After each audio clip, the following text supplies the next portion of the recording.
사랑이 많으신 하나님 아버지 감사드립니다. 수요일 저녁에 예배자로 살아갈 수 있는 은혜 베풀어 주셔서 하나님의 전에 나올 수 있도록 인도해 주시고 예배에 참여할 수 있도록 인도해 주시니 감사합니다.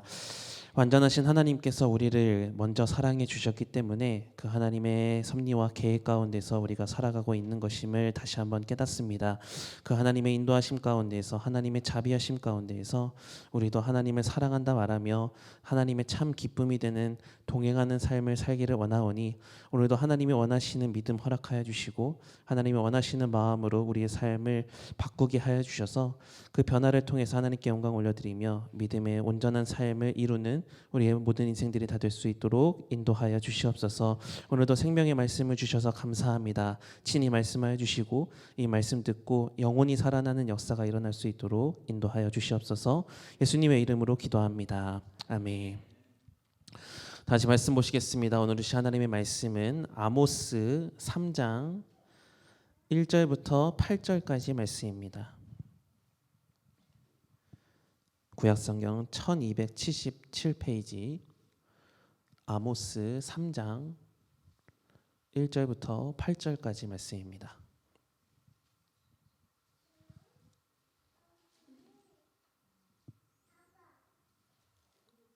아모스 3장 1절부터 8절까지 우리 한 절씩 읽고 마지막 절은 합독하겠습니다. 이스라엘 자손들아, 여호와께서 너희에 대하여 이르시는 이 말씀을 들으라. 애굽 땅에서 인도하여 올리신 모든 족속에 대하여 이르시기를 내가 땅의 모든 족속 가운데 너희만을 알았나니 그러므로 내가 너희 모든 죄악을 너희에게 보응하리라 하셨나니 두 사람이 뜻이 같지 않은데 어찌 동행하겠으며 사자가 움킨 것이 없는데 어찌 수풀에서 부르짖겠으며 젊은 사자가 잡은 것이 없는데 어찌 굴에서 소리를 내겠느냐. 덫을 땅에 놓지 않았는데 새가 어찌 거기 치이겠으며 잡힌 것이 없는데 덫이 어찌 땅에서 튀겠느냐. 성읍에서 나팔이 울리는데 백성이 어찌 두려워하지 아니하겠으며 여호와의 행하심이 없는데 재앙이 어찌 성읍에 임하겠느냐. 주 여호와께서는 자기의 비밀을 그종 선지자들에게 보이지 아니하시고는 결코 행하심이 없으시리라. 사자가 부르짖은즉 누가 두려워하지 아니하겠느냐. 주 여호와께서 말씀하신즉 누가 예언하지 아니하겠느냐. 아멘. 사랑하는 참평학교의 성도님들 모두에게 하나님의 크신 은혜와 은총이 언제나 함께 하시기를 주님의 이름으로 축복합니다. 오늘 말씀의 제목은 뜻이 같지 않은데 라는 제목의 말씀인데요. 아모스 선지자를 통해서 주시는 말씀으로 함께 은혜를 나누고자 합니다. 운전하시는 분들이 계시죠. 운전하시는 분들은 공감을 하시겠지만 자동차를 타고 운전을 해서 어딘가의 목적지를 향해 나아갈 때면 반드시 필요한 게 하나 있는데요. 요즘 더 필요한 것 같습니다. 그것은 바로 내비게이션입니다. 길이 굉장히 많아졌기 때문에 도로 상황에 맞는 길을 선택할 수 있기 위해선 내비게이션이 필요하고요. 또 도로 위에 카메라 단속을 체크하기 위해서는 내비게이션이 없으면 쉽게 정보를 얻을 수 없어요. 그래서 운전하면 반드시 내비게이션이 필요하죠. 그런데 설교를 준비하면서 차를 운전하는 저의 모습을 조금 복기를 해보게 되었는데요. 저 역시도 운전을 하려면 이 내비게이션이 반드시 필요하다라는 생각을 합니다. 그럼에도 불구하고 우리에게 굉장한 영향을, 유익을 주는 이 내비게이션을 생각할 때면 운전자인 저와 이 내비게이션이 충돌을 일으킬 때가 있는 것을 발견할 수 있어요.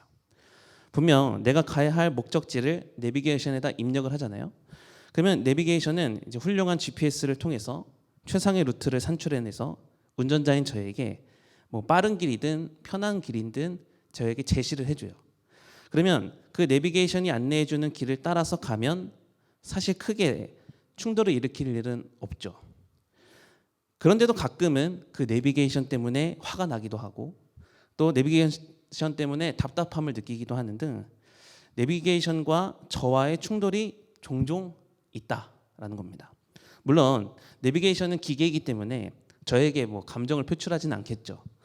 근데 만약에 내비게이션도 감정이 있다라고 상상을 해본다면 내비게이션도 저에게 굉장히 많은 욕을 했을 겁니다. 왜 이렇게 자꾸 장소를 바꾸냐고, 경로를 바꾸냐고 이러면서 아주 내비게이션과 저와의 충돌이 있을 때가 있어요. 여기 아마 운전하시는 분들도 이 내비게이션 때문에 겪는 답답함, 짜증을 한 번씩은 경험해 보셨을 거라 생각합니다. 자, 그렇다면 이 왜 운전자들은 이 내비게이션과 충돌을 일으키게 되는 걸까요? 저는 이 질문에 대한 대답을 반대로 해석을 해서 산출을 해보려고 하는데요. 자, 그렇다면 운전자들이 이 내비게이션과 충돌을 벌이지 않을 때는 언제일까? 오늘은 좀 질문이 많을 수 있습니다. 속으로라도 대답을 해보세요. 대체로 운전자가 이 내비게이션의 말을 얌전하게 잘 들을 때를 살펴보면 처음 가는 길에서 이 내비게이션 말을 잘 듣습니다. 그러니까 처음 가는 지역, 처음 들어서는 길에 가게 될 때 운전자는 상대적으로 이 방향 감각도 편하지 않게 되고 또 지형에 대한 인식도 한눈에 들어오지 않기 때문에 굉장히 긴장을 하죠. 그러나 내비게이션은 이러한 어리숙한 상태에 있는 운전자에게 늘 좋은 정보를 제공을 해줍니다. 그래서 모르는 길에 들어서거나 모르는 지역에 가서 운전을 하게 되면 운전자들은 다 착해집니다.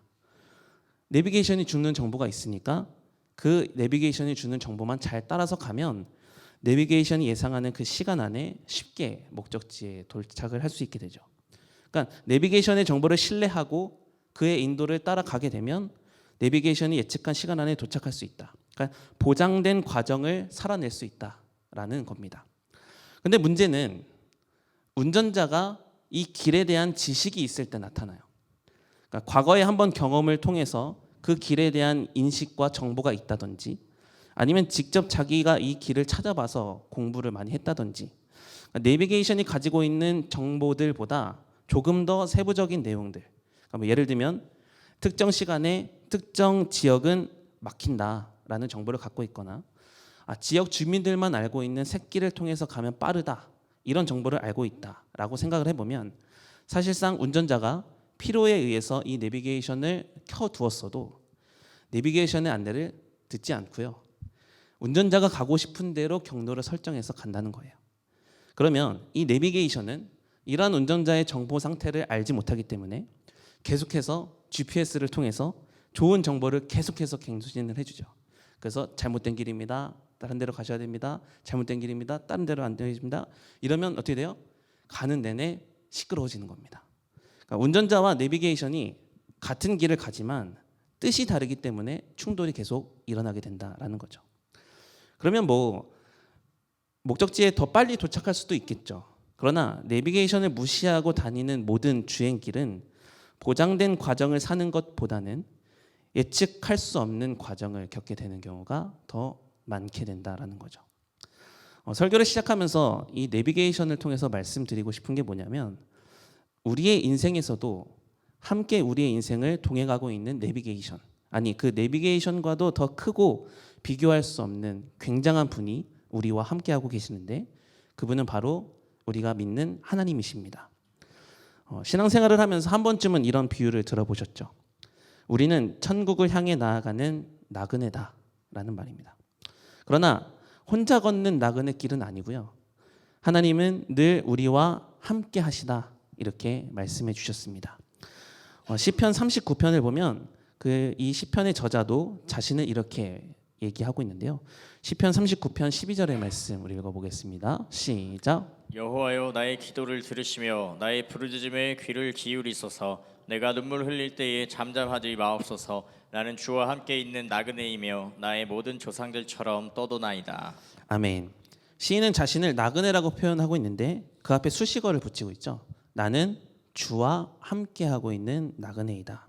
그러니까 이 고백은 주님과 함께 있고 싶다라는 소망을 나타내는 단어가 아니라 실제로 주님과 함께하고 있다라는 확신에서 비롯된 말입니다. 그러니까 그러므로 우리 역시도 마찬가지로 우리의 인생이 나그네처럼 왔다가 나그네처럼 가는 인생이며 이 나그네의 인생의 목적은 본향, 천국을 향해 즉 하나님께로부터 왔다가 다시 하나님께로 돌아가는 게 우리의 인생의 목적인데 그런 인생들 가운데 그 나그네 길 가운데 우리는 홀로 남겨져서 홀로 걸어야 되는 외로운 나그네가 아니라 주님과 함께 걷는 동행하는 나그네다라는 거죠. 자, 그렇다면 서론에서 말씀을 드렸듯이 차를 타면 이 운전자와 내비게이션이 동행을 하듯이 우리의 나그네 길의 여정에 주님이 함께 해서 가는 여정이라면 우리는 우리와 함께 하시는 그 주님과 뜻이 맞아야만 하나님의 원하심을 발견할 수 있다라는 겁니다. 그리고 이러한 관점에서 여러분에게 오늘 말씀을 통해서 질문을 드려보고자 합니다. 여러분은 인생의 내비게이션, 아니 그 인생을 함께 걸어가시며 친히 길을 만드시고 때로 길을 여시며 앞에서 걸으시기도 하고 뒤에서 밀어주시기도 하는 그 하나님과 뜻을 맞추며 살아가는 인생이십니까? 아니면 하나님과 뜻이 맞지 않아서 충돌도 많고 잡음도 많이 생기는 인생입니까? 그러니까 한마디로 얘기하면 여러분은 하나님과 잘 동행하는 인생을 살고 있냐라는 질문입니다. 동행이라는 단어를 사전에서 찾아봤는데요. 이렇게 정의하고 있습니다. 마음을 같이하여 함께 한 방향으로 살아가는 것과 같은 일을 같은 마음으로 수행하는 것, 이렇게 정의를 해요. 자, 그런데 동행이라는 것을 정의하면서 언급하고 있는 게 뭐예요? 그러니까 뜻이 같지 않으면 결코 함께할 수 없다라는 거죠. 그러니까 우리 주변에도 보면 사실 생각이 맞지 않아서 또 뜻이 맞지 않아서 관계가 깨어지기도 하고 또 관계가 흩어지는 경우도 많이 있지 않습니까? 그러니까 하물며 우리는 하나님과의 동행이다라고 믿는 자로서 말은 하면서 내가 힘들 때는 하나님의 말씀을 따라가려 하지만 내가 살만할 때는 하나님보다 앞서서 행동하고 하나님보다 더 아는 척을 하면서 하나님을 이용하기만 하는 태도. 그러니까 심지어는 하나님이 아닌 다른 존재를 하나님처럼 여기며 나그네 같은 인생을 혼자 살고 있는 것은 아니냐라는 질문입니다. 만약 이런 삶을 우리가 살아가고 있다면 우리는 하나님을 믿는다고 말하지만 실상은 하나님과 동행하는 것이 아니라 하나님을 제쳐둔 어쩌면 일방통행, 어쩌면 역행을 하고 있는 것이었을 수도 있습니다. 또한 만약에 그렇게 하나님보다 앞서서 움직여서 살아가게 된다면 물론 자신이 이루는 성공을 할 수도 있는데요. 그렇게 얻은 성공은 진짜 성공일까? 오늘 말씀에 입각하여 말씀을 드린다면 우리 인생에서 마주하는 진짜 성공은 하나님과 동행하는 것, 그러니까 하나님과 내가 뜻이 맞아서 함께 걸어가는 것이 진짜 성공인 줄 믿으시기 바랍니다. 그러니까 반대로 얘기하면 결과는 좋을 수 있지만 그 과정 가운데에서 하나님과의 동행이 없다면 그 성공은 오히려 실패일 수 있고 저주가 될 수도 있다라는 말입니다.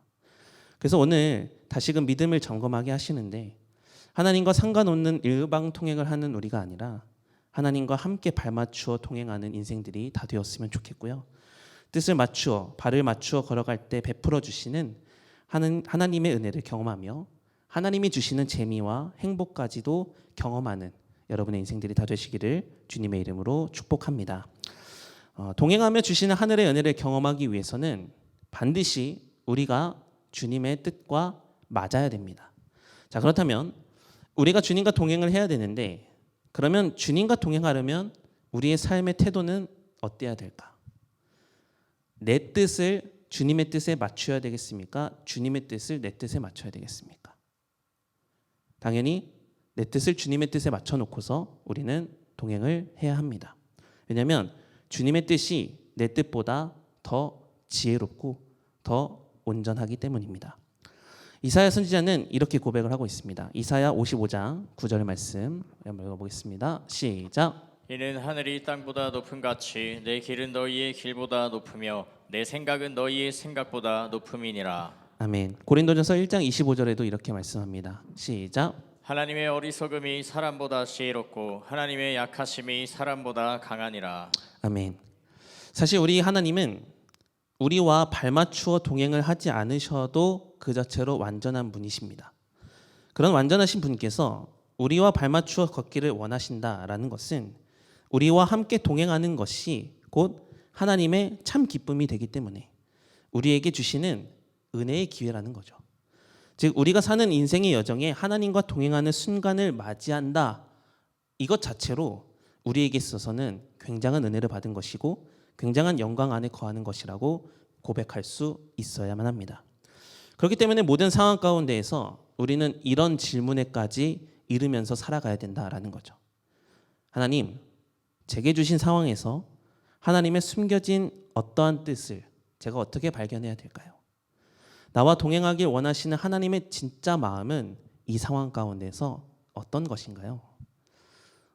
여러분은 이런 인생을 살아가시면서 하나님께 이런 질문을 드려보셨습니까?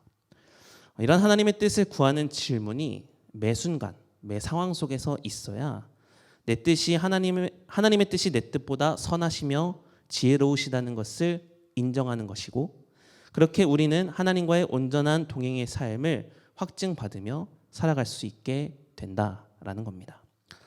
이러한 관점을 통해서 오늘 본문으로 이제 들어가 보려고 하는데요. 오늘 본문에 등장하는 아모스 선지자는 지난번에 말씀을 나눴던 호세아 선지자와 동시대 때 함께 사역을 했던 사람입니다. 이 아모스는 남유다의 드고아라는 곳에서 출생을 하긴 했는데요. 전체적으로 보면 북이스라엘에서 주요 사역을 감당을 합니다. 이 북이스라엘에는 당시에 여로보암 2세라는 사람이 왕으로 통치를 하고 있었고, 경제적으로는 굉장히 부유한 때에 맞이한 그런 상황을 경험하고 있었습니다. 그러니까 여러분, 물질의 복이라는 것은 하나님이 허락해 주셔야 얻게 되는 것입니다. 그래서 욥은 이렇게 하나님께 고백을 하지 않았습니까? 욥기 1장 21절 말씀 시작. 이르되 내가 태에서 알몸으로 나왔사온즉 또한 알몸이 그리로 돌아가올지라. 주시니도 여호와시오 거두시니도 여호와시오니 여호와 이름이 찬송을 받으실지니이다 하고. 아멘. 주시니도 여호와시고 거두시니도 여호와시다. 그러니까 하나님이 복을 주시면 우리는 복을 누리게 되고요. 하나님이 복을 걷어가시면 우리에게 있는 복도 뺏길 수 있습니다. 즉 인생을 살면서 우리는 어떠한 순간에서든지 또 차이는 있지만 반드시 복을 경험할 때가 있어요.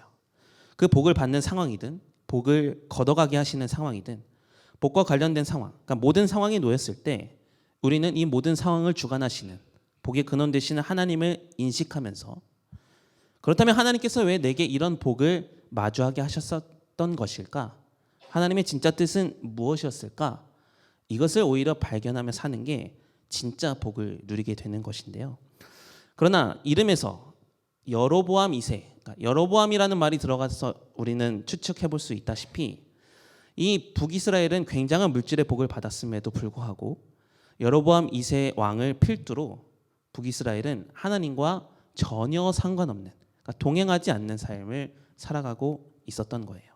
오히려 하나님과 더 멀어지고 심지어는 하나님이 명령하신 것들까지도 왜곡하면서 지켰는데, 하나님의 나라의 사람이라는 정체성까지도 잃게 만들면서 우상을 더 숭배하고 예배를 변질시키는 이런 북이스라엘의 모습이 이 가운데 있게 되었다라는 겁니다.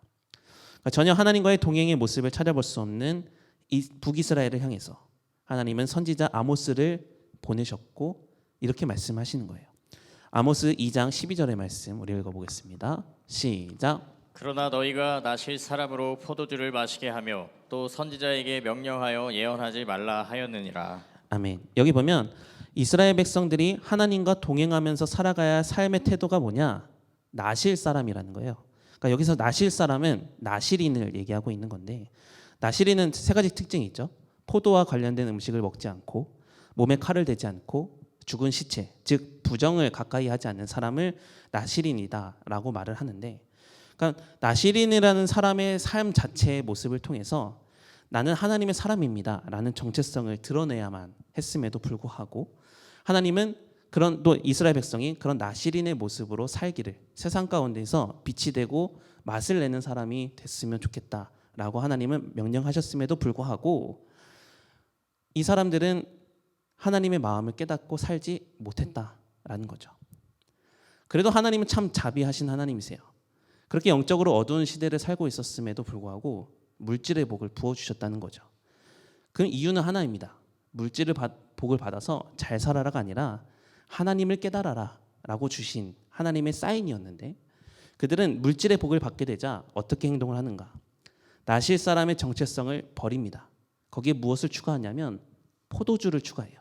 그러니까 즉 나실 사람의 정체성에 세상의 가치를 첨가한 삶을 더 살아가기를 시작했고, 심지어 하나님의 사람들인 이 선지자들에게는 예언을 하지 말라 이렇게 명령하며 하나님과 상관없는 독단적인 삶, 역행하는 삶을 살겠다고 선포했다는 거예요.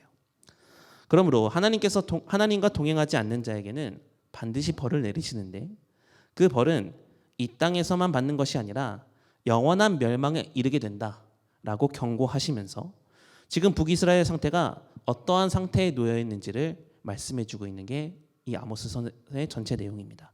그 중에 오늘 본문 말씀 3절부터 6절의 말씀으로 한번 다시 읽어보겠습니다. 아모스 3장 3절부터 6절입니다. 시작. 두 사람이 뜻이 같지 않은데 어찌 동행하겠으며 사자가 움킨 것이 없는데 어찌 수풀에서 부르짖겠으며 젊은 사자가 잡은 것이 없는데 어찌 굴에서 소리를 내겠느냐.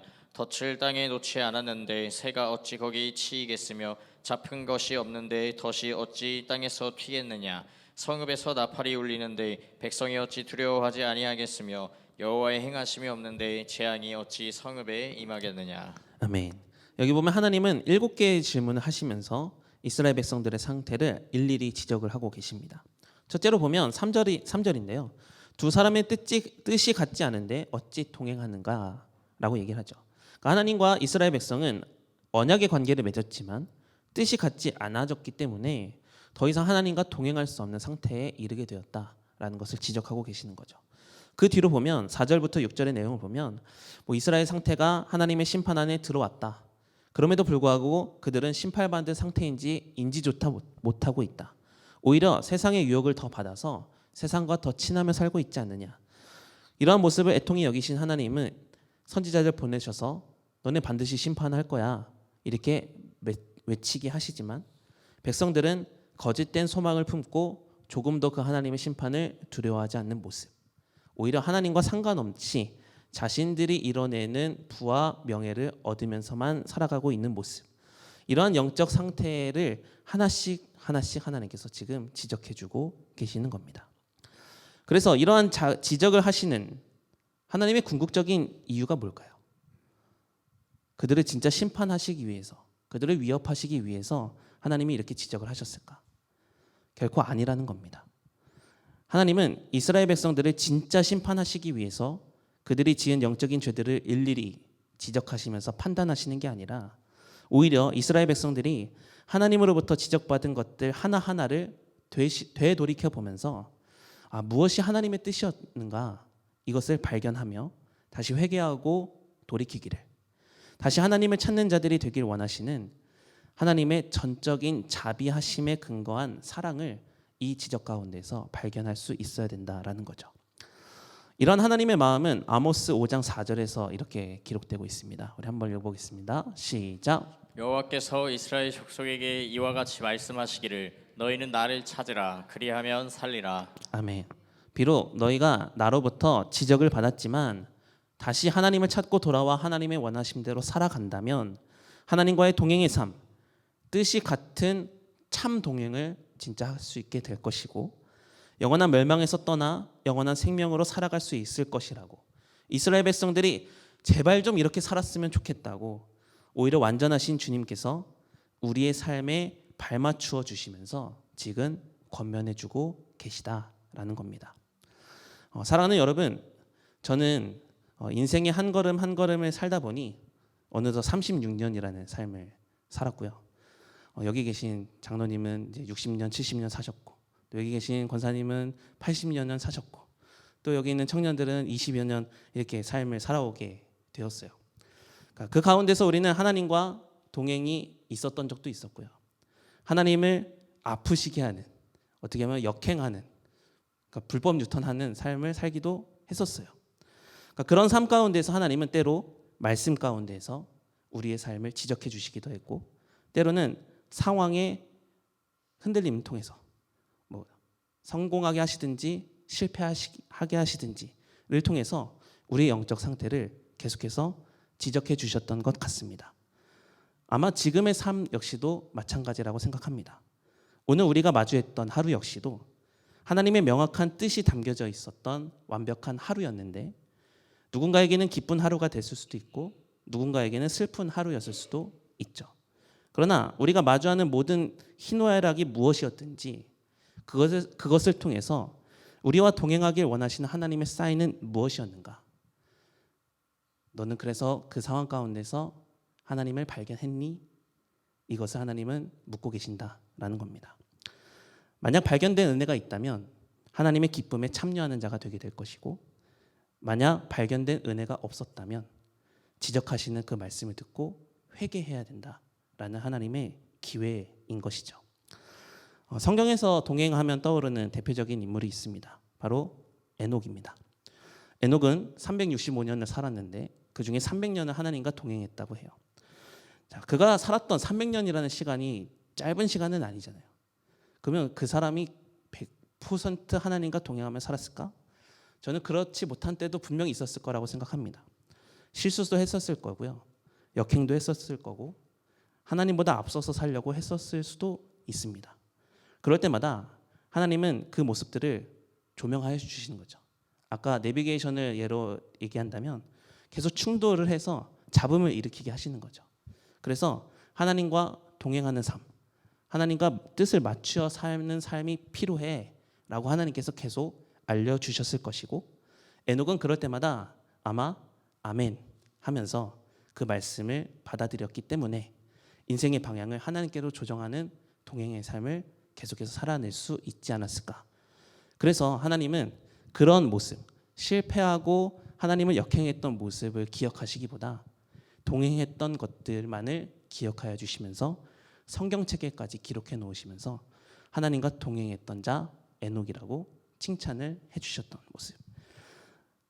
저와 여러분도 하나님과 뜻이 같은 삶을 날마다 추구하며 살아갈 수 있었으면 좋겠습니다.